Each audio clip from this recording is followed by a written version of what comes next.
Tere, armas rahvas! See siin on kohvikõrvane. Mina olen Indrek Kohv ja hoian oma väriseva käega mobiiltelefoni. Minu taga on mu hea sõbra Andrus Joonase maal ja täna ma loen teile ette teise hea sõbra Mait Vaigu raamatust Simulatsioon.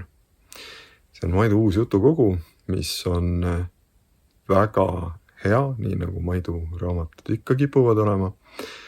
Mait Vaigulikult sünge, melanhoolne, täis absoluutselt võimatuid olukordi, sellist elusurvet ja rusumist, aga samas ka väga mõnusat musta huumorit, mida loodetavasti te saate siit ka sellest lõigust, mida ma loen.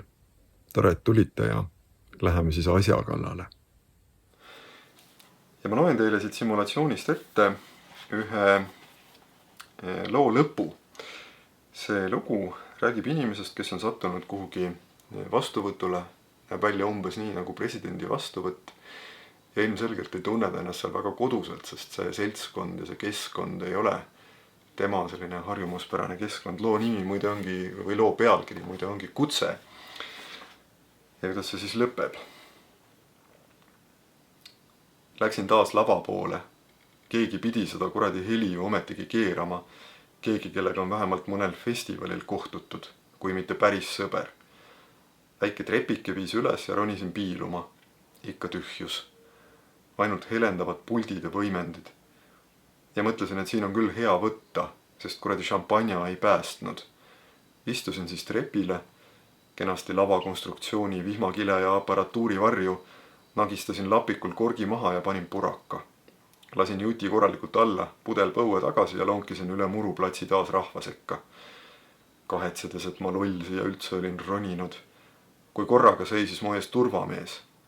Seesama, kes ennist naerusui lapsi oli jälginud, et kuidas need inglikesed kõik säravates kleitides ringi lippavad. Esinejate ja tehnilise telk on seal, ütles ta mitte just väga sõbralikult ja viipas kuhugi parkla suunas. Kas teile ei öeldud, et seal oodata? Tardusin soolasambaks, kokutasin midagi kutsest, vist päris kaamena. Näidake siis. Ja mõistsin, et ta tõepoolest ei usu mind, mitte raasugi. Ja kutse oli ju sõbrast klassivenna käes, seda ka ütlesin. Ja kõik tundus korraga absurdne ja kuradi ma lootusetu, nii et olin peaaegu nutma puhkemas. Inimesed käisid mööda, kui korraga välgatas, vaadake külaliste nimekirjast. Ja see, et ma päästva idee leidsin, teadmine, et olukorral on mingi lahendus, see muutis mu olekut sedavõrd, et meest tõsines. Teisiti. Noogutas, tahtis nagu midagi lisada, küllap vabanduse, aga nii taiplik siiski oli. Nii tundlik, et mõistis ka ise, et see olnuks nüüd küll, miks ei teagi, päris kohatu.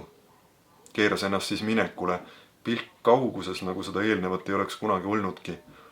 Ja ehmatuse möödudes, esimene alandus alla neelatud, esimene solvumine üle läinud, tundsin korraga, et ma ei peagi siia sobima, et ma ei pea enam nägu tegema või kuidagi olla üritama.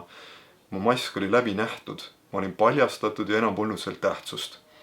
Olin nagu mingi pagulane linna kallimas ööklubis, annetatud riietes, number suuremates või väiksemates, ostes kokteili viimaste sentide eest, sentide, mis teenitud ostukärusid lükates. Täiesti külmalt koukisin põuetaskust lapiku, keerasin korgi maha, panin kõigi möödujate pilkude all suule ja uurisin pärast klõmakat nagu Nimme keldripoe kõige odavama viinapudeli silti. Ja kui keegi peaks taas tulema, siis ma lihtsalt ütlen, et tee oma tööd korralikult nahui ja ära tüüta külalisi. Vaat niisugune loo lõpp. Ja peaaegu kõik need jutud siin ongi sellised Mait Vaik parimas mahlas. Üks lugu on, millele ma tahaksin vastu vaielda, aga seda ma teile ei ütle, milline see on. Lugege raamat läbi, siis võib-olla saate aru.